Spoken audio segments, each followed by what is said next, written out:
detective. Thrill me. Thanks for joining us again. Bumper episode today, Jared. We're going back to our slasher roots, 1981's Hell Night. But we've got what we've been watching. There's a little bit of news, Our next week's episode, Gibbo's back. Like, there's so much to talk about here. Mm-hmm. And a few things that you got to get off your chest, supposedly. Well, yeah, I've got to get a couple of things off my chest. I'll probably kind of cop a little bit of shit today, I suggest as well. Well, part of the course there. Good start. But okay, let's bust into what we've been watching. I watched Queen's Gambit. Finished it off. Mm-hmm. Really, really solid. Really enjoyed it. It's interesting that the chess games are kind of presented almost in a sports movie format. Yep. Throughout, which works really well for idiots like me, because I didn't know what sort of moves they were making. Yeah. Look, I'm going to put it out there. I have never learned to play chess, so that part would be lost on me too. I'd require some really tight directing and editing to have me invested in that one. Yeah. And so they do a really good job with that. Anya Taylor-Joy is excellent in the role, and just overall it's one of those real sort of high-end Netflix products that they've ripped out a few times over the years, and you can see why it's really well regarded. I watched about 7 episodes of Outer Banks, which I mentioned a couple of weeks back. Look, the mystery stuff's fine, like this whole idea that they're looking for sunken treasure from an old ship. That stuff kind of works okay. And the young actors are really good, but there's just all this boilerplate kind of drama that I've got no time for that shit. Maybe it's just me, but I don't give a shit who's interested in who or who's punching on with who. Like, I don't care about that. Just make it one of those ones where they're looking for a treasure and then some shady characters are after them. Yeah. 4 episodes later, the series is over. Do you know what I mean? I don't need 10 episodes of this stuff. Yeah, just a mini. Mini series. Look, I'll see it through. Okay. And I believe it's got a second series, so I'll see that through too. Oh, by the way, now this is slightly off tangent because it's not normally our usual sort of discussion topic. But I sat through the first episode of Holy Moly. As did I. Yeah, no surprise. And no I'm not surprises. I'm not going to pretend I didn't enjoy parts of it. Oh, look. For anyone who hasn't seen the shorts of this, it is basically mini golf mixed with Wipeout. Mm-hmm. The brainchild of one of Australia's greatest golfers, Jared. What have you recently named him? Yes. After he was seen down the beach with his dog. Greg Normus was heavily involved.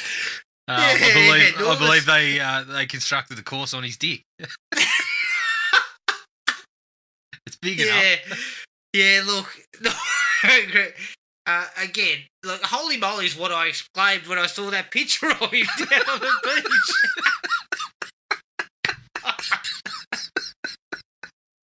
Yeah. Yep. Put it away, Greg. Yeah. You're not supposed to carry it in the bag. Yeah, you're mate, not supposed to carry pants. your golf clubs in your shorts, mate. Or in his case, the whole fucking golf bag. So. Oh, shit. Look, Normus wasn't involved. Normus wasn't involved much in the pilot. No. If I'm not mistaken. We only saw him a couple of times. Yep. Which is probably fair enough, because I believe when he stood up, all I heard was... Sounded like a fire hose unrolling.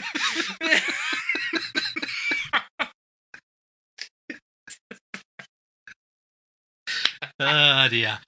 Oh, God. All right, enough of that shit. I'll be back. Look, I'll probably watch it a couple of times. I mean, I got a few laughs out of Rob Riggle. Yeah. And Shervo's form. I mean, the whole thing's pretty lightweight, but, It's no surprise. Look, it's no surprise that Normus wasn't actually on the set, that all like his pieces seem to have been filmed well away from any involvement on actually turning up on game night. But yeah, how much do you reckon Normus pocketed for that? Well, obviously the rent for providing the the real estate to build the course on. Look, I reckon they would have offered him a couple of $100,000 and said, "Can you just film a couple of 10-second clips for us and let us say you built the course, you designed the course." There's not much designing going on. It's just take a mini golf course and put wipeouts. I don't know about you, mate, but I cannot see Greg Norman designing a course that has rotating hot dogs on it. Well, I mean, the hot dog see that happening. It was a giant hot dog, so it probably was Greg Norman's idea. Yeah, so, but no, it's a bit of a laugh. Rob Riggle got a few laughs out of me. There was other parts where I was just thinking, oh, geez, this is silly, but I laugh at that stuff. If someone attempts to run through a thing of rotating big foam blade setups and mistimes it and gets bloody cleaned up, I laugh. I can't help it. Yeah, look, I laugh too. This is the last time we'll bring this up on the podcast. Okay. For fear of our reputation. Yeah, we've got, we do have a reputation to uphold of purveyors of fine taste and... Exactly. Okay, back to the good stuff. I watched a Spanish film called Below Zero on Netflix, and it is a mixture of Con Air and Assault on Precinct 13. Yep. So it's basically a prisoner transport that gets hijacked by this bloke who wants one of the prisoners for some reason. And everyone's kind of, unsure of what's going on, and he kind of tries to smoke them out. So it's up to them to sort of bond with the guard left inside to try and find an escape from it. So, right. Yeah, look, I really enjoyed it. Sounds interesting. Plus, it's dubbed in English, so... Oh, good. Excellent. I wouldn't watch it otherwise. Cretins like you. Yeah. Idiots like me don't like to read while we're watching movies, so... No. I watched Wrong Turn from 2021. Look, for 45 minutes, she was going all right. It was kind of tense. I liked the atmosphere. I sort of... It was along the lines of the original Wrong Turn. Yep. But then it kind of pivots at that mark and sort of explains what's going on. And then it spends an hour piss-farting around there and gets so boring. And then it has about 4 endings. So right. And look, I've got a story to tell. Firstly, 4 people left during the film, and that's the first time I've seen that number of people get up and leave during a film. Yeah. And it wasn't that bad. I mean, I wasn't getting up, and I'll tell you why I wasn't getting up, Jared. $24 a ticket. Jesus. So me and my wife went. So there's $48 plus $3 the surcharge. Yeah. It's $51. Yeah. We thought it was 6:10. It was a 6:10 session, so we thought we'll eat. We'll eat there. Yeah. Couple of pizzas. For $13.50 a pop. Yeah. So we're at a handy 78 bob. And the pizzas, mind you, were fucking awful. Yeah, they're not great. They're not good. And then $5 for parking. So I was in the whole $83. Did you get the parking for free? No, because the bloody ticket didn't have the right. It usually has a barcode on it. Yeah, no, you do it in the cinema now. Oh, fuck. You put your license details on the little screen at the cinema and it validates it. Oh, yes. We must have walked past it. Oh, shit. I mean, and what? It would have saved me $5. I was still 78 in the hole. You could have done with that $5 after the... I could have. The previous stinging that you just copped. Oh. I mean, well, think about... is still sore.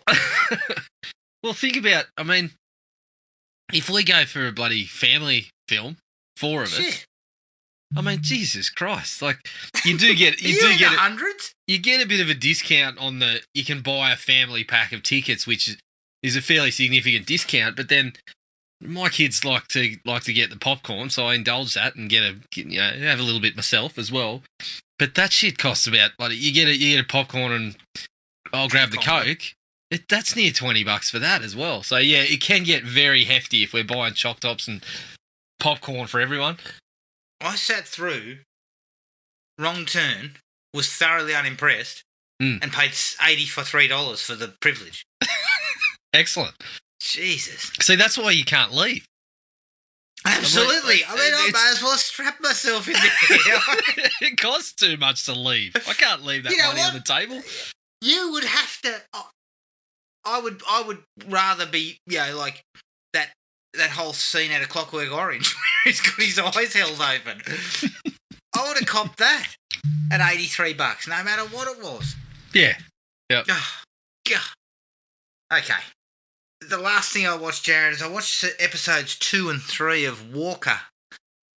I'm not going to call it Texas Ranger because it's not called Walker Texas Ranger, and possibly it shouldn't be.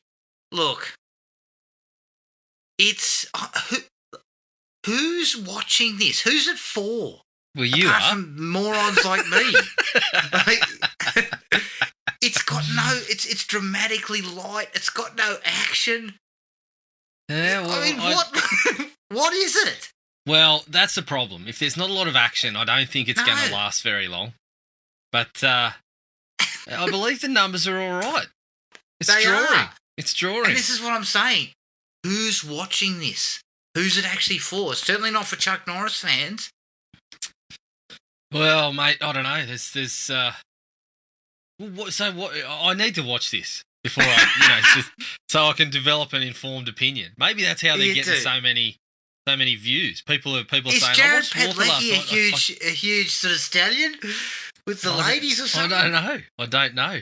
Well, that obviously there's a bit of baked in viewership there from Supernatural. So there's a little sprinkle of Supernatural on it. Yeah, but so you're telling me he doesn't just? I mean, 3 to 4 times an episode, he's not throwing down with somebody? No. But what are we doing there? I don't know. I'm asking the question. What are we doing? Because he hasn't thrown down with anyone in 3 to 4 episodes. Not 3 to 4 times an episode. I'm telling you, it's slow build. They're building, and he's just going to unleash. The problem here is they're trying to go for character, right? Chuck Norris said, you know what? Fuck character. My foot in someone's ass is going to get people watching it. I can't understand why you would look to revive a Chuck Norris property if character was what you were going for. Yeah. They're trying to sort of build him into this flawed hero and everything. And look, don't get me wrong, I'm okay with that in a sense that Walker's Norris's Texas Ranger was kind of like too good. Yeah, look, I'd be happy with that. He was the greatest at everything. I'd be happy with that, assuming the flaw involves that you can't help but insert your foot in date when required. Like your character flaw is I just cannot stop fighting. You've got an addiction to inserting foot up ass into anybody who crosses your path. Yeah, I think that's a character flaw that I'd be happy to watch someone work through. It's PG rate too, I think. Mm. Well, certainly the episode that I saw today, it came up with PG. And I'm like, you can't have this. Well, I thought the old one was too. What are you doing? I thought the old one was PG. But it was a strident PG. It was certainly a robust PG. Because Chuck Norris would kick the daylights out of 10 blokes an episode. I mean, there were more stuntmen on that film than there were actors on those episodes. Yes. So, I believe they were so cheap that sometimes the stuntmen were hired as actors too. Or you hired a few pro wrestlers if you could, like any of that sort of stuff. Look, here's the problem, okay? I'm boiling it down to a nutshell. Apart from me asking the question is who the hell's watching this shit except me and soon to be you. Yeah. I'll take another show that's on free-to-air television. So something like 911, okay? 911's on free-to-air television. 911 is also fairly generic. You've seen all this stuff before, but every week you get an action scene with a bit of go in it. You know, there's some money in that, and the action scenes are, there's a bit of adrenaline involved, and it's exciting at times. That's what you're supposed to do here. Yeah. Every 3 to 4 times an episode should episode. have a major set piece. Yeah. And if it involves Padalecki walking into a strip club and beating the daylights out of everybody, then that's fine. Of course, so be it. But they have done nothing like that at all. Again, what is it, a drama? Yeah, this is interesting. Surely that's where. So you're still on board. I'm going to check it out because I can't see how it works without a little bit of punching on and whatnot. But I don't know. Surely that's what it's got to be building to. Someone's got to start running drugs in Walker's Town or something, and Yeah. Look, but the problem, the thing is, he's damaged goods, right? He's damaged. So why shouldn't his damage be that he's angry and aggressive and he can't help himself and he smacks the shit out of everyone? Every criminal he runs into gets his ass kicked. Yeah, I don't know. Doesn't that go hand in hand? I would think so. Or foot in ass, as the case may be. I think, Supposedly it's got Chuck Norris's blessing too. Yeah, of course it has. Chuck. Well, fuck, he's got cataracts, so he can't tell what he's doing. Well, look at the pictures that he was in. I don't think there was too many scripts coming across his desk that weren't getting his blessing at some time or another. I do recall us talking about this and the possibility of it being extended. And you were adamant that it wouldn't get a second season, whereas I was fairly confident I called a second season. And not 3 to 4 days later, I read that Walker's got an early renewal. So someone's pretty confident in what's happening. Well, I ask you this. Have they watched it? Because if they have, they need to get some money into it or something. They need to get some people into it who know how to blow. Craig Baxley is probably sitting in an old people's home just itching to blow something up. Yeah. He's blowing up bloody, board games and little things like that are hanging around the nursing home. But no, I think it's got to be building to something like that. It has to be. Otherwise, I don't know why you go for it. Because if you're looking to catch Walker's core audience, that's all they were in for, weren't they? Yeah, well... I don't know. You weren't there for the acting and the... I don't know. Well, yeah, Chuck was not a noted actor, but he knew his lane. Norris understood that people don't want to see me emote. They want to see me beat the crap out of people. Yeah. And Norris understood you have to deliver that. And surprisingly, the show was on air for 10 years. Yeah. I don't know how. Because of that. Yep. Now, I am prepared to go back and watch, because it's also on Stan. Yeah, I know. I'm prepared to go back and watch a bit of that to see, and perhaps pass some notes on to the current... for season 2 that you'll also be involved in.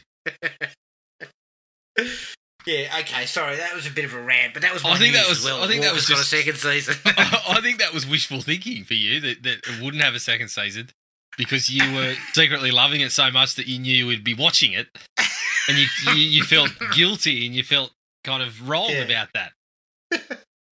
You know what? I will state this. That show has not been renewed because of its quality. I can guarantee it. It's renewed strictly because there's X number of people watching it. It's been High successful. Nobody cares about the quality of it. Yeah. Look, they've got high hopes. Yeah. But that was me. That was all I had. Okay. All right. So I've been on a couple of TV shows. So I've watched first 5 episodes of The Stand, which has been a little bit up and down. Like, it started off pretty well, and they chose a format to tell the story that involved, a few flashbacks and things like that. First episode, it worked pretty well. But then episodes 2 and 3, it kind of fumbles with that, and it becomes a real problem. But then episode 4 was a real gem again. It was a really good episode. 5 again was okay, probably not quite as good, but so far I'm quite enjoying it. And of course, it's got Stephen King's blessing. So that's always a positive. I'm sticking with it. I think if you're a King fan, you'd certainly be happy with points of it. The big issue for me at the moment is I feel like Amber Heard wasn't the casting choice to go for that role. And also, to give her some credit, I don't think they really developed that character very well at all. And obviously she becomes pretty important, so it's... I don't know, I feel they fumbled it with that. But on the flip side... Just a quick sidebar on that. Do you think being known in the tabloids as Amber Turd might have hurt? Look, that situation is just a real shitfest, isn't it? I mean, nobody came out of that looking good. No, they did not. I think her and Johnny should have met up in a room and just said, let's just cut a deal. We don't need to take this any further. Yeah. Nobody needs... As soon as they read some depositions, they should have said, right, no more of this shit. No, nobody Sorry, came that out. was just off. Pardon the pun, but nobody came out smelling of roses after that one. But yeah, I think, look, her reputation certainly hasn't helped, but I was happy enough to just go in and take it for what it was. But I don't think she's ever really been someone I've looked at as a really good actor. But again, the character doesn't get much of an arc early on. Obviously, if you know The Stand, not trying to go into sort of too deep a spoiler territory, but you know, there's certain sort of back and forth between which way to go, which decision to make, and her character just doesn't seem to have any of that, which is a bit of an issue. But on the flip side, some of the other ones are really good. The bloke that plays Harold Lauder, Owen Teague, who was Hockstetter in the It movies, he's fantastic. He is really, really good. And then there's a young actress called Odessa Young, I think her name is. I haven't actually seen her in much, but I believe she's Australian, and she's playing Franny, who spends a bit of time with Harold as well, and they're both excellent. James Marston's pretty solid. Greg Kinnear's pretty solid. So overall, it's pretty good. The guy that plays Larry Underwood is very good too. What's his name? Joe Barnadepo or something. I think that's his name. He's really good as well. So look, I'm still in, and I've still got high hopes. I'm still not entirely sold on Alex Skarsgård in Double Denim, but we'll see. We'll see where it ends up. Yeah. That must be a holdover from the book written in the 80s. Yes, correct. I've also watched the 5 episodes that have dropped of WandaVision. Really good. The format actually works really well, and they've started to develop what's actually happening. Which is good, but the sitcom episodes work really well early on, and then they start to sort of build what's happening in the story. And episode 5 just finished with a wrinkle that is extremely exciting. Bit of like they've thrown this twist in, which appears to be leading to something quite big.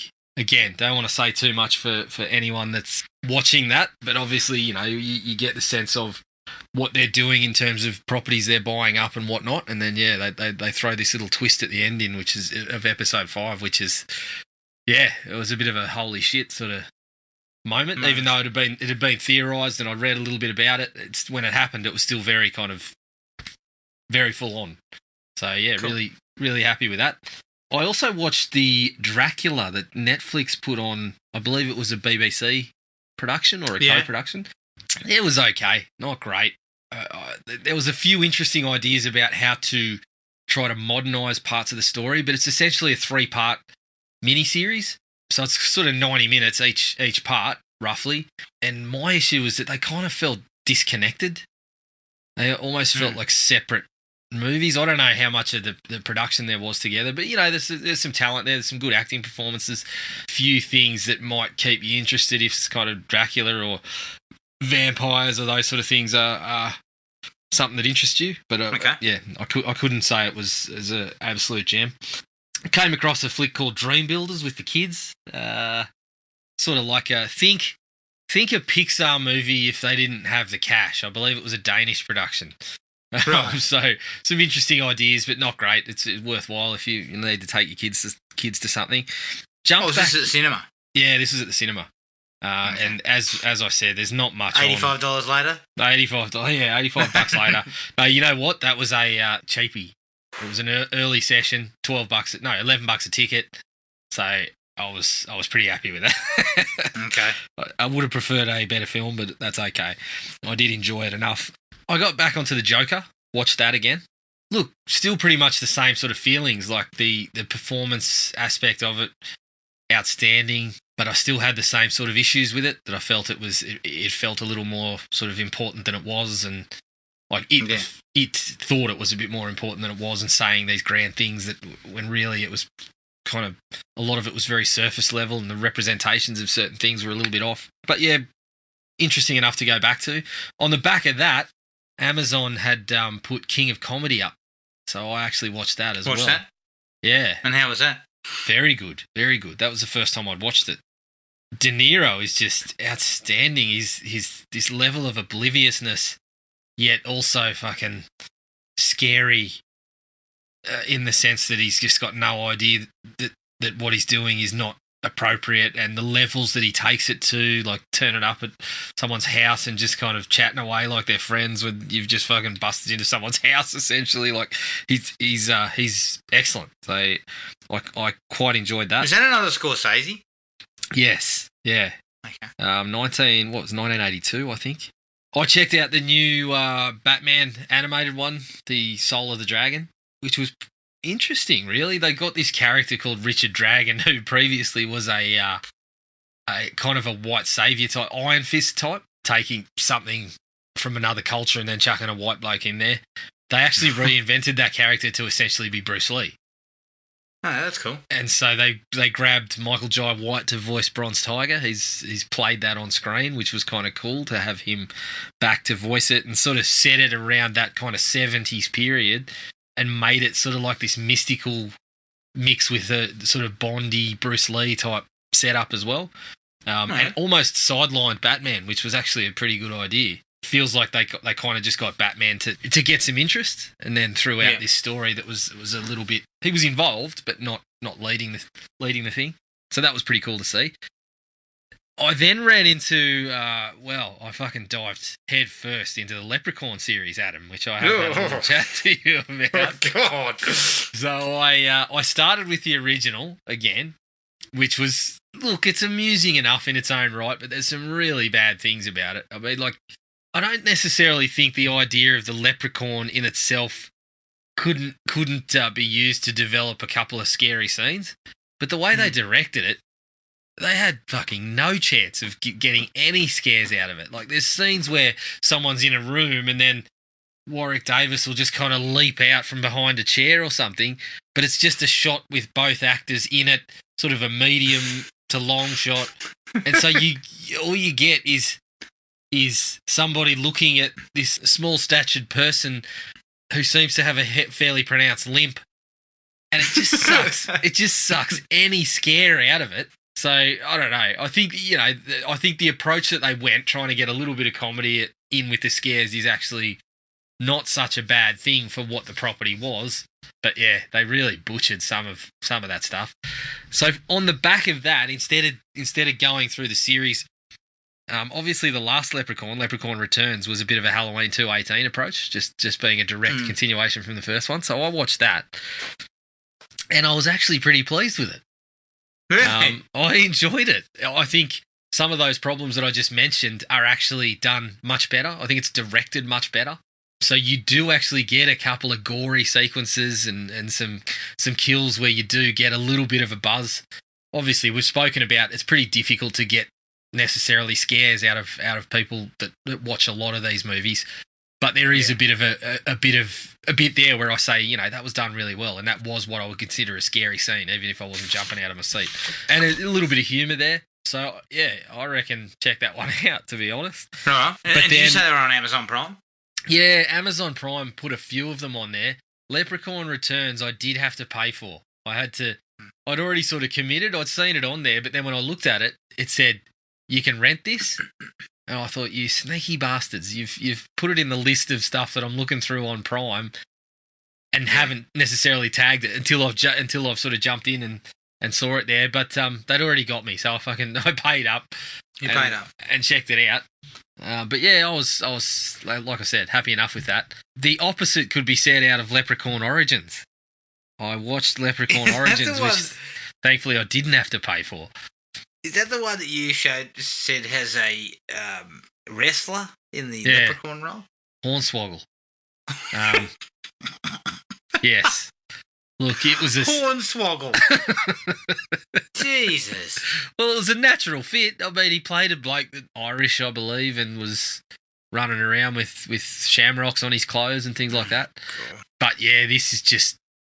It was a fucking disaster in a lot of ways. Like, they completely changed the Leprechaun. They went with this... I mean, there's a little bit of bloody wrong turnish elements there. There's a little bit of... I don't know. It's so derivative. You can see a whole bunch of movies in there, so I won't go ahead and list them all off. But I think they've made a real mistake with the Leprechaun. Again, I don't want to go too deep in if people want to watch it, but there's fucking... They seem to give the Leprechaun like Predator vision for some reason, but it looks fucking awful. And it's, instead of like the heat vision, the things that it sees show up in gold. Oh my God. It's awful. What are you watching? I don't know. I don't know why. Jesus. But yeah, I sat it through, so, you know, take it or leave it. I would say leave it. And the last one I checked out, I jumped on the Craft Legacy. It sort of takes some of those ideas and what the Craft kind of ended up sort of standing for and takes them, it really sort of ramps it up, tries to put its kind of messages out there about being an outsider and whatnot. And there's a really interesting thing that they do with one of the characters. They you know, if you've seen the original, think what they do to Skeet Ulrich, but not the same thing. They take a different approach with that, and it actually develops a really nice relationship between the lead and one of the other characters.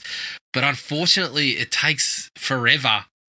There's about an hour of the movie where you're constantly sitting there saying to yourself, so what's the drama? What's actually happening? What's the conflict? And there's just none. So it sort of develops that towards the end, but it's a little bit too late. So if you like the first one, definitely have a look at it. I didn't mind it. I quite enjoyed it for what it was, but it certainly had a bit of room for improvement. Yeah. Hey, that's a Blumhouse, isn't it? Yes. Yeah. Okay. I can kind of see why they might be interested in it. Yeah, in a remake. It fit them perfectly. Number one, it's a property that they can punch out more sequels. That they obviously like to do that, Blumhouse, and they like to get their hands on properties that are known, and they are developing a little bit of a reputation for trying to put those kind of horror movies that have something a bit more to say out there. If you like what you see from Blumhouse, if you like the Craft, then I would definitely say check it out. You probably won't be severely disappointed, but it probably won't meet the expectations that you have. So, yeah. Okay. Might have to have a look at it. Yeah, it's worthwhile. And is that everything? That's it. All right. Let's take a break, and here's the trailer for 1981's Hell Night.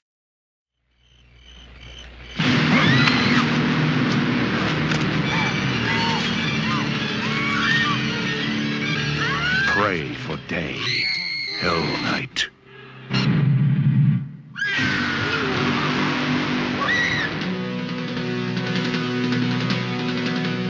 Linda Blair in Hell Night from Compass International, rated R.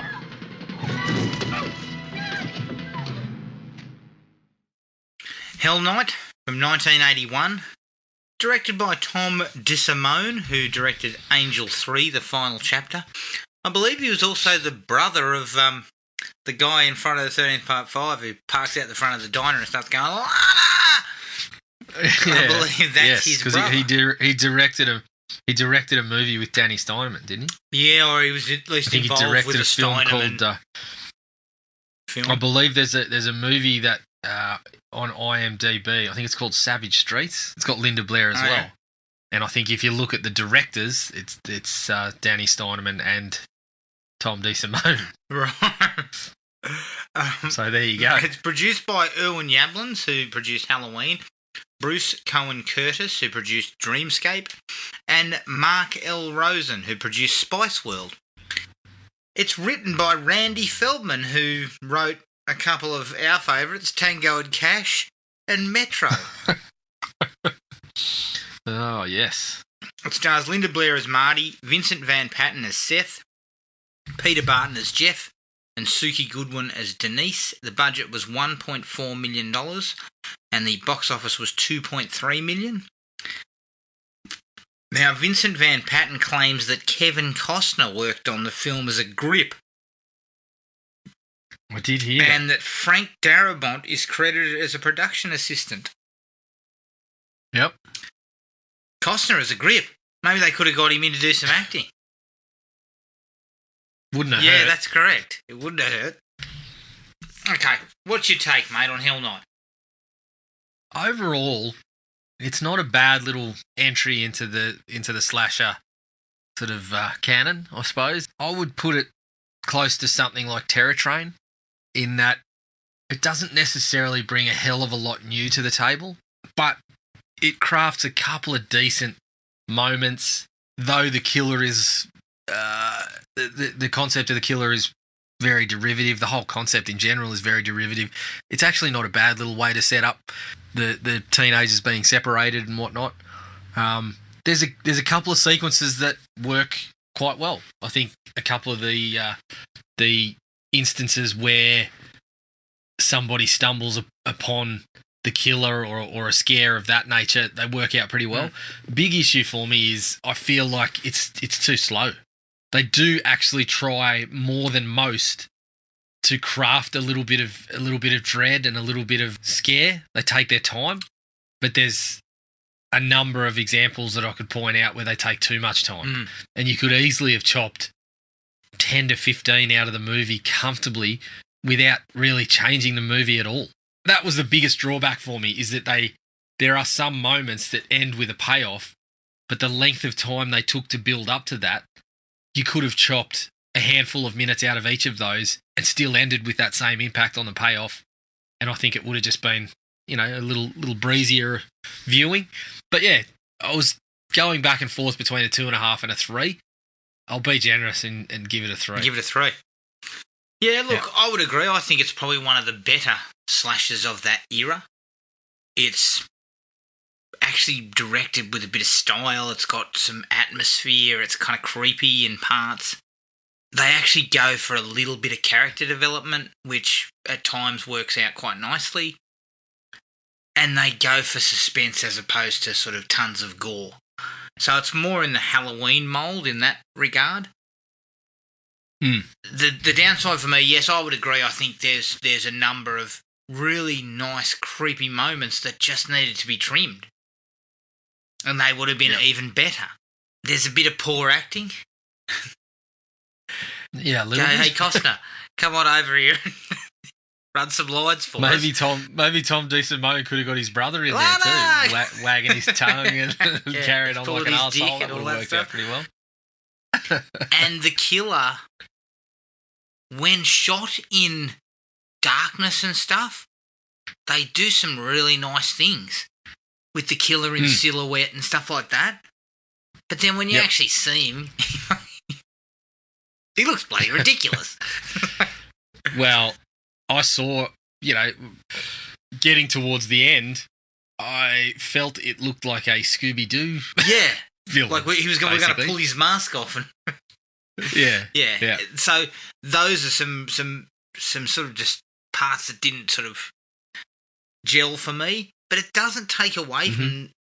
It's kind of a well-made slasher film at the height of the slasher boom, and it's kind of sad a little bit that a film like this couldn't make any money. Because this is equally as good, if not better, than a hell of a lot of the others.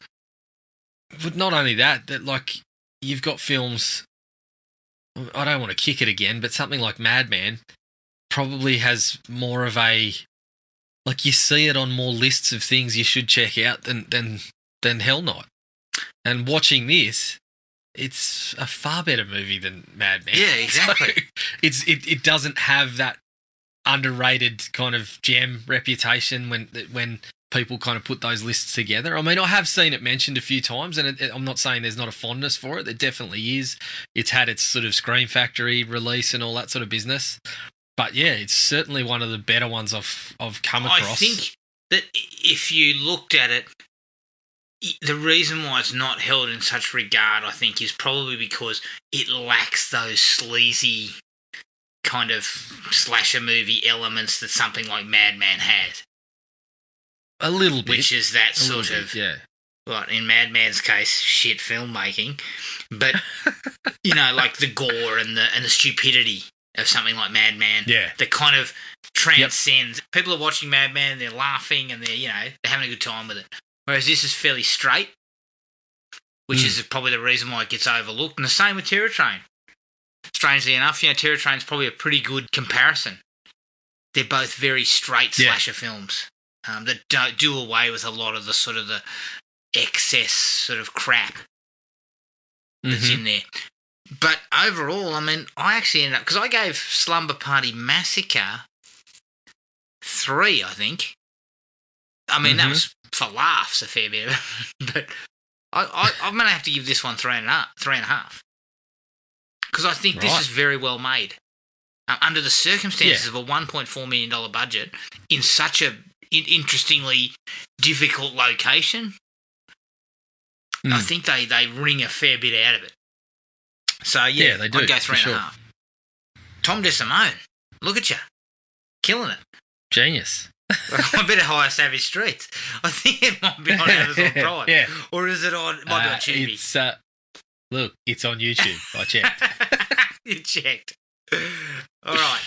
Starting off with the likes, it has really, really good atmosphere for a movie made on a shoestring. The gothic mansion, the fancy dress party, the candles, the cobwebs, the gargoyles, all that shit sort of gives it a look and a feel that, you usually didn't get in slasher films. It's almost got gothic overtones. Yeah, well, it's... I think the exterior and the interior were two different locations, but they were both very suitable. Yeah. They both looked really good. I did mention Scooby-Doo. They do actually evoke a little bit of like that ghost story kind of... Obviously, with the story that is told about what's going on, what they're trying to scare with, that all fits. But yeah, I think you're right. They did a really good job to actually make sure the film looked like that, what they were going for. Yeah, production design. And they even do it. They even do it when they're going for the scares and things like that. They do away with the gore in favour of that shadow and more of that kind of tone that you were sort of mentioning. Yeah. That does fit with that. They kind of blend this slasher with the ghost story visuals. And DeSimone does a pretty decent directing job. He crafts a couple of really nice suspenseful sequences. There are a couple of specific moments that are, I thought, absolutely outstanding. One in particular where it's later on in my likes, but where we sort of find out how the killer's been getting around. It's a really, really nice sequence, and so he does a really good job to craft that. And I actually read something in one of these books I've got here. He actually had a script where he'd written all of his like shot notes and everything on it, and then it was stolen. And so he basically had to kind of cook this shit up again in his head and do it. So again, under the circumstances, the guy has done an outstanding job. I mean, I'll take his work over Sean Cunningham any day of the week. Yeah, look. And that's not disrespectful of Cunningham. It's just that DeSimone seems to be more... He has a style and a look that he's going for, and he really executes it. Well, I believe he brought that later on in his career to things like Pensacola Wings of Gold. Did he? Obviously, you weren't the only one that saw the talent there, mate. But no, I think you're right. He does again, we'll talk a little bit about the negatives to that later on, but he does actually try to take the time to craft a bit more than just jump scare and that sort of thing. I believe I know the sequence you're talking about, which definitely showed up in my life. Yeah. It's a really, really solid sequence. And it shows there's a bit of passion and a bit of effort in the project. Yeah. It's not just a run-of-the-mill, whip this out. It looks like they've tried to get the best people they could to make us a very, a quality product, and they've kind of succeeded. Just offhand, do you think he directed a few episodes of 18 Wheels of Justice as well? Can we check that? Who knows? Can we see if he might have shown up on that? Maybe some Renegades. Who knows? Who knows? A Renegade. Well, we'll do some. While we're talking, I'll do a bit of research. Yeah, I actually think another like here is the premise of the kind of university hazing sort of thing. Again, it's something that's been done in other slashes as well. But I dug the setup of this one that, they're taking them sort of off campus into this house. The house has basically been set up like a fun house, but it's ripe for Blumhouse remake territory.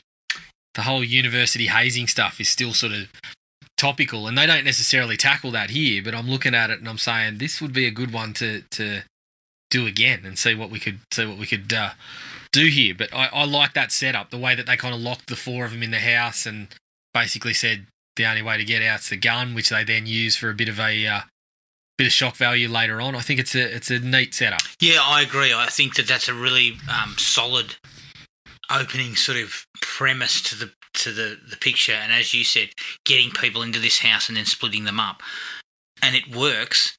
And I actually think some of that stuff where the president sort of gives us it's a succinct way of him walking them onto the mansion with everyone else and explaining what went on as part of the whole hazing thing is a really nice way of getting it out there. It is. The story itself, comically overboard, but the way that it is delivered is, as you said, it's we start at the party and then we're taking everyone through this traditional sort of walk to the house, basically. So that worked really well, I felt. Agreed. Look, just a quick sidebar with regards to Tom DeSimone. He looks like he dabbled in a little bit of pornography. His earlier films, Gay Guide to Hollywood, Wet Shorts, Bi-Coastal, Bye Love, under the awesomely named Lancer Brooks. Excellent. And then it's funny that you say that there wasn't, this was missing some of the smuttier elements that some of the other, he was tired the of other slashers have. He was tired of putting that shit on screen. Yeah. Oh, yeah, I've done enough He of did that. knock out 4 episodes of Freddy's Nightmares, 6 episodes of Superforce, some Dark Justice, Acapulco Bay. Right. Yeah, he's varied career. Yeah, he finished directing in 2002, according to this. So, look, I don't think I'll be looking into the rest of his filmography. Other than Savage Streets. Except for Savage Streets, which, let me guess, is just coated in smut, considering him probably. and Danny Steinman are involved. Didn't Steinman direct that one under a pseudonym? Danny Stone. Wasn't he directing under Danny Stone or something like that? Danny Stone Danny and Lance Stone Brooks. or Danny Bone. Ah, yes. Very good. All right, back to this. Back to the best of Tom DeSimone. One of my bigger likes was that immediately 2 of the 4 people in the house are looking for a route. Like almost as soon as the doors close, the girl starts, bringing out all the stimulants and then off they go. But then straight away, she's standing there in a lingerie, fluffing up the bed, and then turns around and says, "Oh, is that all you're interested in?"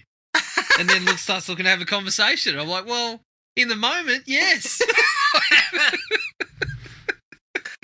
Yeah, I thought we were playing this game. At this point, yes, that is what we're interested in. Yeah. We've kind of worked up, we've stripped off, we're fluffing pillows. Like, Isn't that where we're headed here? Well, you didn't even give me a choice. You kind of laid your cards on the table. I just assumed. Yeah. I shouldn't have. Yeah, possibly. And see, that's right. that whole thing, again, it doesn't go into any of that. Like, you expect a bit of sex, but it doesn't. It doesn't really approach any of that. Which, again, I was kind of okay with, because I think they actually spent a bit of time trying to get us to know the characters. Maybe not successfully across the board, but I kind of like the fact that they have that conversation, Seth and the British girl. They have a conversation where you kind of get a little bit of information about them. Then we cut downstairs and Peter Barton and Linda Blair also have a bit of a chat, and kind of get that whole thing about her dad being a mechanic and all that, and she's actually more than just a smart university student. She's got, she can do this, that, and the other. I kind of like that. It wasn't 100% successful, but it was an attempt in a movie that wouldn't normally go for this. I mean, if it was a Friday the 13th, we wouldn't even know who these people were. No, that's right. But look, if Danny Bone had snuck on set and directed a couple of scenes, I'd suggest you wouldn't have been too upset with that. Yeah, look, maybe he did second unit. Yeah. He was shooting if he had second unit. Decimo kept coming in and finding him, putting actors together in sexual positions. He's like, no, that's not what we're going for, Daddy. Oh, are we? Yeah.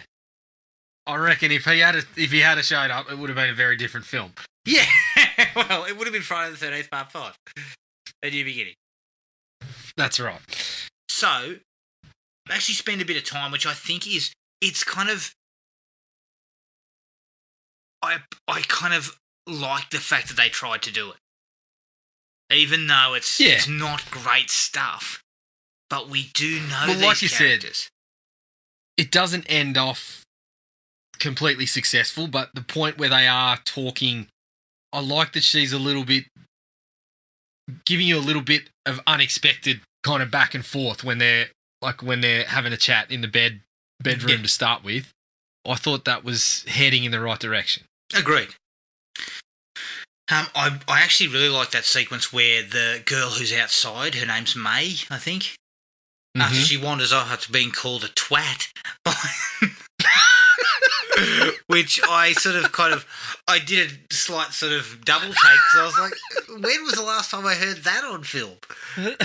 Yeah, that was good. So, and then I believe they also start making slimy comments about, we should have left her behind. The other bloke says, well, no, I like her behind. We'd leave the rest of them. Or that was uncredited rewrites by Danny Bone. yeah. Danny Bone snuck on and said, "Here, I got a good line. How about you say this?" But no, that and her getting dragged down into the underground portion and having her head cut off. I thought that looked kind of cool, and I like that they wisely cut away just as the axe sort of hits. Because I think the special effects were not what I would call... Tom Savini wasn't on set, I don't think. No, it was actually a bit of a shock, because you knew... Like, you were totally expecting that to happen, but the fact that it came from under the ground, like the foot came from under the ground, when it first happened, you thought, oh, shit, they're playing another prank, and then they're not. And as you said, the cuts are really quick in the kill, but it's pretty frenetic. It's fairly intense as a result. It's effective to do it like that instead of showing her body sort of fall away and her head's there. I think you'll find it probably wouldn't have been very convincing. So they do it quickly, and it works in that respect. Definitely. Not long after that, speaking of effects, I actually thought the apparition, the kind of ghostly thing that they were using is walking towards Linda Blair, again, for a small budget, that looked pretty good. Yeah, I think that was, and I kind of dug on that whole kind of we're trying to scare them vibe, where they have like the the good thing is that the people inside work out, it's all just bullshit. This is how they're doing it. Yeah, and they're trying to play with they're trying to play with you too, like the audience of, is it a scare or is it not? Yeah. So it's it all works out pretty well. Now, you mentioned lengthy suspense sequences, and look, it's a double-edged sword. It's kind of in both my dislikes and my likes, but they get a couple of really nice, tense kind of stalking scenes there in the midsection where, Scott gets his neck broken on the roof. Again, I can't remember Denise, I think it is, the British girl. She walks around the house for a little bit with a candle. And, there's sounds and there's, she's coming up and looking around and you're seeing all the cobwebs and everything and darkness and shadow and stuff. And then the president going up onto the roof and finding Scott's corpse. Like, they're quite nicely done because, again, the emphasis is on suspense and atmosphere as opposed to quickly having them dispatched. Yeah, they are. Like you said, it's a double-edged sword because it works fairly well at points, but it also kind of is to its detriment at others. Yeah, exactly. So, I feel like it's 140. Sorry, it was an hour and 40. Yeah. You could have comfortably made this film an hour 20, an hour 25, and had a pretty similar result. You still would have had those sequences because there's not a hell of a lot going on around that. Yes. It's like they stretch out the premise so much, and it works, but then they just keep doing it. Yeah. Agreed. Now, one of my personal favourite sequences, is where Denise is laying in bed and Seth's pissed off to do something. Yeah, yep. And we get take a slash. POV from the closet, or what looks to be the closet. And then it comes out and comes up to her and looks down on it, and then we cut to a shot from side on, and he's standing there in kind of like in shadow, the killer.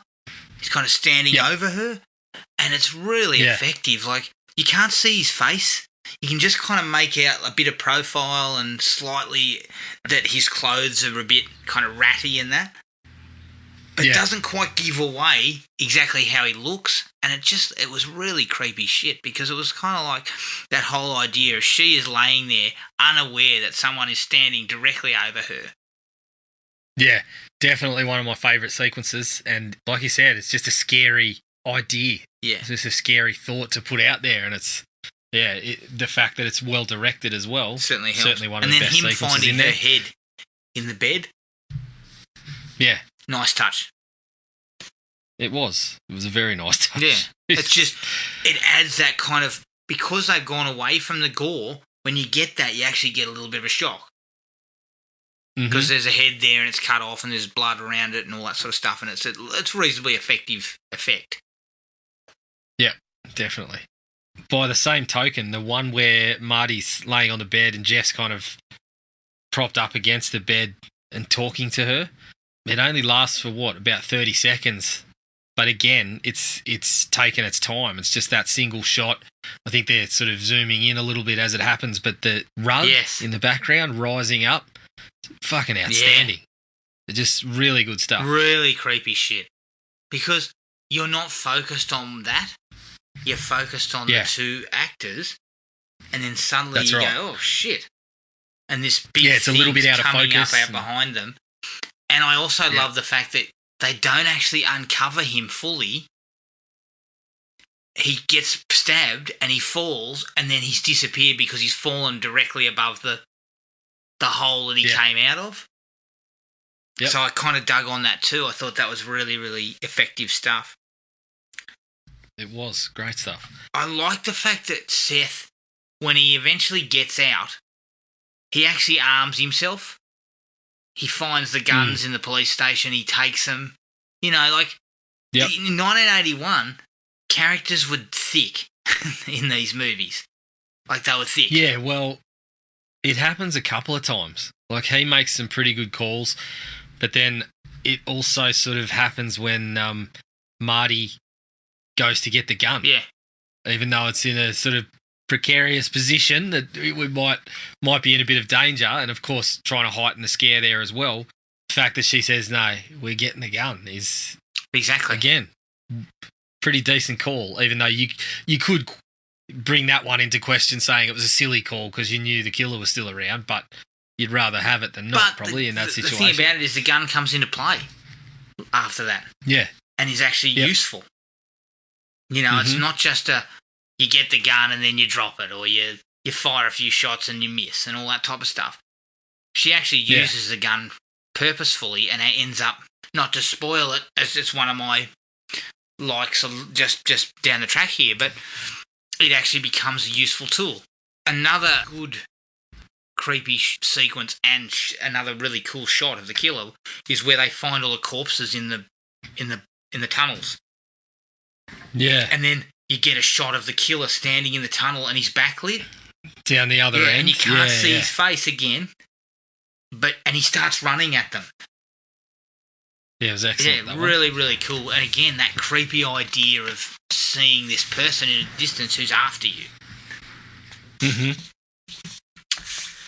Yeah, I was quite impressed with most of the work they did around that. Yeah.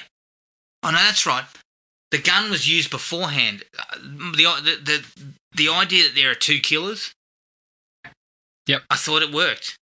It was effective. Yeah, it definitely used for more shock value in this one than in some other examples that we've had.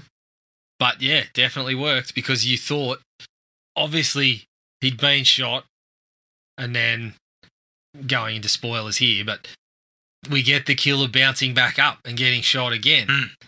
So then when Seth comes inside and says, "Oh, it's done, I've done it," and gets taken out almost immediately, worked a treat. Yeah.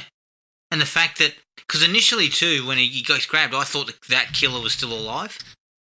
It was the guy outside. But then she comes running out and his corpse is there. Yeah, but not only that, I like how it's kind of off screen. Yeah. And then you hear the gun go off and then it comes sliding across the floor.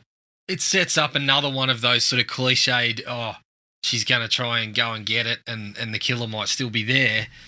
But once again, Tom DeSimone directs it with a little bit of patience and a little bit of style, so that the sequence works out pretty well. You know he's going to jump out there, but...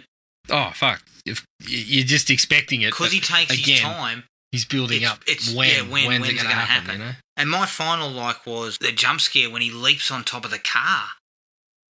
When she's driving and it's being shot from the inside and suddenly his hand just goes bang into the front of the windscreen. I actually shit. Yeah, that was a good one. A little bit. Yeah. That was quite creepy. My very last one was, and I'm not sure you'll feel the same about this one, but I actually really liked it when she drove into the gate that was bent up and the bloke was on the roof, the way that she kind of impaled him. Yeah, I liked it. Pretty nasty. I thought that was cool, and I like the fact that there's no way for him to get out of that unless he pulls himself off. No, that's right. So there's no real last scare to be had there. Yeah. I just like that because it kind of finished it. It was finite, you know, he was dead. Yeah. But I did dig that. I actually think it was a really solid way to end it. Yeah, I thought it was as some of the examples we've seen over the years. I thought that one was, again, probably on the positive side of the scale. Yeah, definitely higher end. All right, no more likes? No, that was it. Into the dislikes. Acting. Low rent. Costner's, walking around being a grip, and you can't find a role for him. You can't put him to work. Can't put him to work anywhere. He could have been a douchebag, bloody frat boy. Yeah. Shit. Linda Blair is pretty flat. You know, you wouldn't have... I thought she was... Initially, I felt, yes, she was a bit flat, but as it goes along, I actually thought she fit the role a little bit more. So I don't know if I would put her in the dislikes, but there was certainly a couple of performances that probably weren't up to scratch. Look, Van Patten's pretty average. It's kind of pantomime sort of stuff. Are you tossing it? Are you suggesting people should start putting resumes in at Dracula's again? No. These guys were probably a slight cut above Dracula's, but I mean they were doing medieval reenactments, at least medieval reenactments. But Oh, shit. it felt sort of pantomime, sort of surfer guy, and it kind of felt at odds with the creepy tone. I know that they were trying to get. He was supposed to be kind of like a little bit alternative and a bit of a joker, but it just didn't feel right. And maybe that's the writing. He wasn't going to be a surfer guy initially. No, but something happened along the way where they incorporated that from his personality into the story, which possibly wasn't the right move. No, I just did. Look, he's not god awful, but it doesn't seem right for what they were going for. Mm. And Kay Costner could have given you a really solid straight roll there. Of course, button down. Kay Costner could have played anybody in this and done pretty well with it. And the British girl who plays Denise is, I don't like to say, pretty atrocious. She's pretty bad. I think so. It says here on the IMDb trivia, of course, take it with a grain of salt, that Seth was originally written as a Southerner from Louisiana. Right. But once Van Patten was cast, they rewrote it. So why did you cast him? To bring in the surfer aspect. I don't understand why you cast him. Well, that's You're right. You're looking for a guy with Southern... You're looking for a bloke from Louisiana. Yeah. A Southern gentleman, mate. You don't need this bloke. No, I don't think so. Yeah. But yeah, look, she was pretty bad. Most other performers don't get enough time to give you much. Yeah, well, they're pretty much the only four that are in there long enough to deliver something of a performance. Yeah. The music was a little bit heavy-handed for me. It kind of felt it was on at inopportune times, and it kind of felt like a mix of Friday the 13th and Psycho. It was similar to the taking the time to draw out scenes. Mm. Occasionally, it worked out quite nicely and built through the scene, but then other times it was just they turned it up to 11 and fucking left it there. It just kept on going. You needed to pull it back a bit. Exactly. It wasn't the worst I've ever heard, but it just didn't seem to fit in the right place at the right time. Sometimes they just put it on and it was kind of like, well, why is this on here? You'd get this kind of creepy music and be like, they'd be in the middle of a scene where they were kind of talking. It's like, what are you doing? Yeah, just pull it back. I was actually disappointed with the killer. Like, there was nothing greatly interesting about either killer. It kind of reminded me of... I mean, I guess the idea of two killers, and I think they were meant to be brothers. Is that correct? Yeah. The whole idea of the two of them still living there was fine. But, so, in comparison of a better version for me was something like Just Before Dawn, where you had two brothers who were sort of backwoodsmen. Yeah. And they brought enough menace to the table and all that stuff. I just didn't feel a menacing tone to these guys. And I actually felt that the killer was possibly the killers were probably underutilized, almost used too sparingly in certain instances. It worked out great for particular scenes, like, as we said, the first one being short and sharp, but there was others where you felt like perhaps they could have used them just a little bit more. Obviously, there was an element of keeping them hidden there, but I reckon you still could have done it with showing a few more sequences like that one where you said about standing over the bed and those sort of things. Yeah, I felt we could have just got just a little bit more of the drip feed along the way. Yeah, and they kind of felt like something out of The Hills Have Eyes. The reason why it works in The Hills Have Eyes or it works in Just Before Dawn is because it's in that environment where you would expect to see these type of guys, backwoods kind of desert dwellers who are out in the middle of nowhere. These guys are in kind of like, they're in a house, and although it's gothic and everything like that, they're kind of in the suburbs. Well, they're within a handy couple of minutes drive from a fucking university campus. Well, yeah. I mean, quite frankly, they could have gone to a kegger.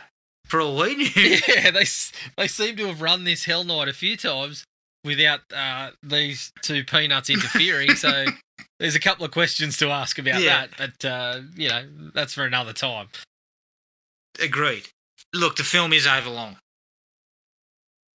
We touched on it, but I mean, we've already said it. There's so many parts where the slow, steady pace works in its favour, but then there's other ones that are just too slow. Like, and thinking about something like when Marty and Jeff come back into the house after Seth's gone over the gate. Yeah. They're just wandering, and I get what you're going for, but it seems like there's 2 minutes of that didn't need to be there. I reckon it could have been half. I mean, my recollections are when Peter Barton's walking around after Seth leaves, it's about 6 minutes long. It's way too long. That's right. It is way too long. There's also the sequence where Denise is walking around and then it goes to the president outside. Yeah. Now, like you, I didn't mind that sequence at all, but there was probably a minute to two that could have been chopped out of that too. Yeah, easily. It just sort of consistently went a little bit too long, and then certain sequences were just far too long. Yeah. And that kind of hurt some of what they were going for, because there's building up suspense and stuff, but then there's overdoing it, where as an audience member you just fuck, get on with it. You know? Yeah, that's that's kind of what happens in several of those sequences. Seth, this is my last dislike, but I found it quite jarring. Although he gets out of the house, and I agree that that's an interesting wrinkle, especially in 1981 slashers, that, he's not immediately killed on the grounds like you would have in a lot of those. Yeah. And he goes to the cops, but it dilutes tension because, as they always say, you want to cut these people off. There is no help. Like, you're not going for help. Yeah. But I didn't mind that he went to the cop station and they basically turned him away. But I was wondering why the cops decided to leave all sorts of fucking guns laying on a table and ammo behind an unclosed door in the cop shop. Mate, campus police. Oh, man. Yeah, just wander in, take what you like, jump out the window. Yeah. Oh, no, there's not a lot of drunken frat boys around, are there? They won't do anything wrong. Yeah. I get what you're saying, but I felt perhaps they could have made it a bit more of a... Because while he was out doing that, they were taking their time wandering around the house for fucking 15 minutes. Could have tightened it. Yeah, it felt like there was no danger for them. It didn't feel like he was in a hurry.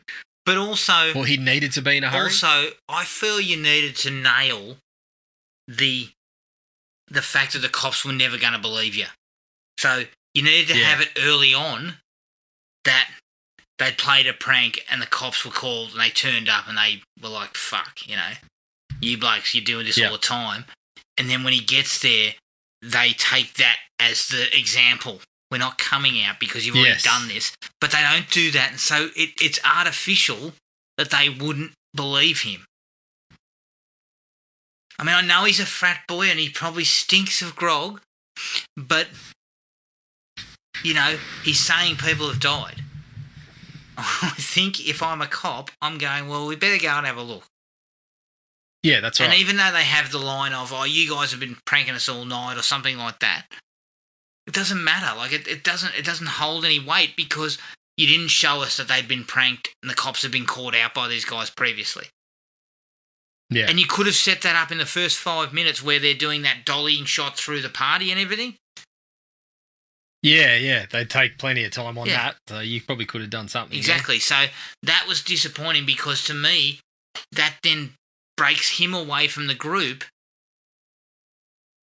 to come back with a gun, which ends up being used. But it just felt a little bit like, you're diluting the tension because he can escape. And if they really put their minds to it, all three of them probably could have escaped. Yeah. So that was probably one of my major dislikes. I just felt that little offshoot didn't really work. No, it probably needed to be a bit tighter. It would have been more appropriate if Seth found a gun on the premises. Possibly. Although I did like that the gun that they had was blanks. Yes, yeah, that was cool. I thought that was a pretty cool little thing to add in. So there. they couldn't really get out. It was all for show.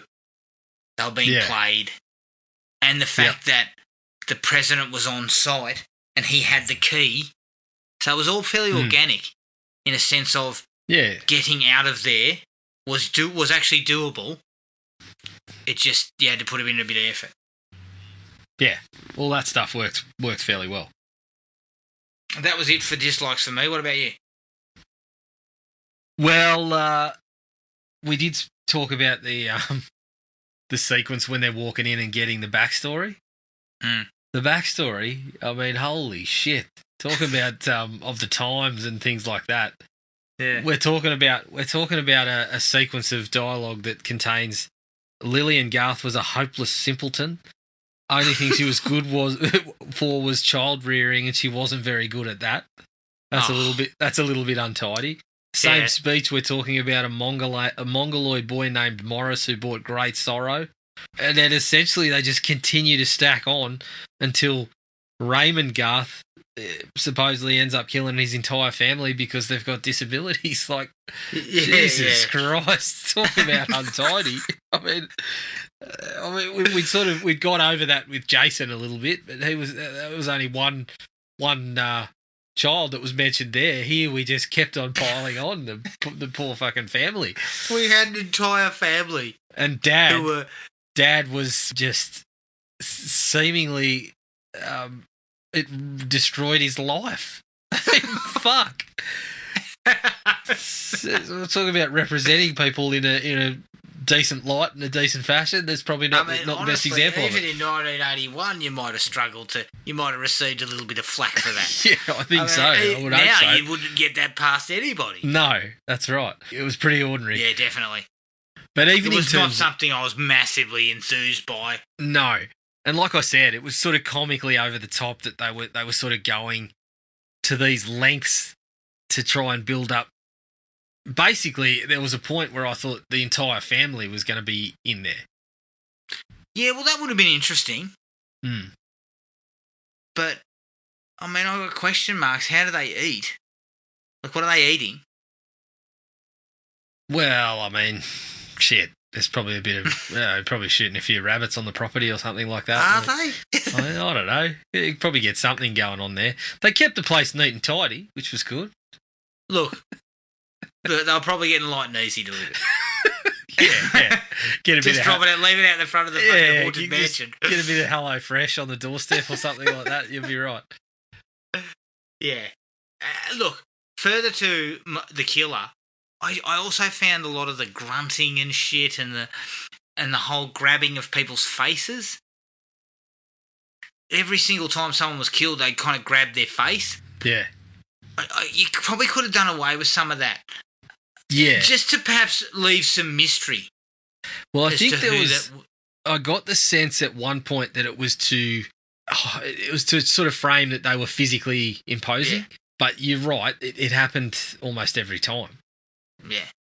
You probably could have done that and then come up with something different the next time. Having the idea of them being pranked could have actually sat well with if you didn't show the death sequences at all as another one of these kind of April Fool's Day style deals. Yeah. Did they do it? Are they being killed or not? Do you know what I mean? I mean, in 1981, the height of the slasher boom, you weren't going to go there. And we all know that April Fool's Day is, in my opinion, is criminally underrated. But that could have been a nice wrinkle. Yeah. And in fact, a lot of the prank stuff is kind of very secondary. Yeah, it becomes that very quickly. So it would have been... I actually had the same thought. There was a point where I thought they could have done that. They could have gone that angle. If you didn't show the killer's feet or, so he's got no shoes on, you didn't hear him grunting, you could have kept a bit of mystery to it. Yeah. But, I mean, look, certainly not the worst thing in the film, like that they didn't get to that, because I think, as I said, it's pretty well handled.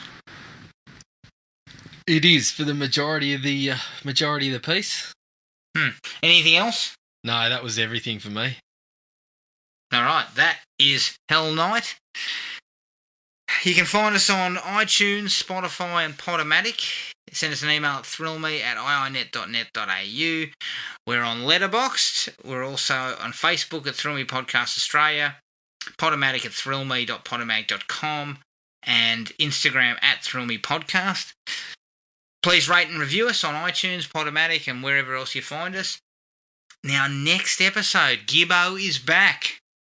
After a decent-sized hiatus, we are going to cover another one of his probably favourites here.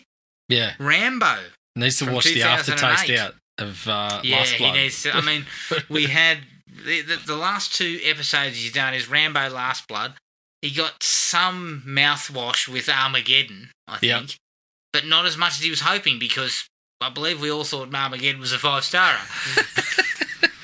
Then upon reviewing it, it was not. It certainly wasn't, no. But Rambo from 2008, so it'll be a very interesting discussion, because Gibbo's a big fan of the Rambo franchise. Yeah. And coming off Rambo Last Blood, he was fucking ropeable, if everyone remembers that.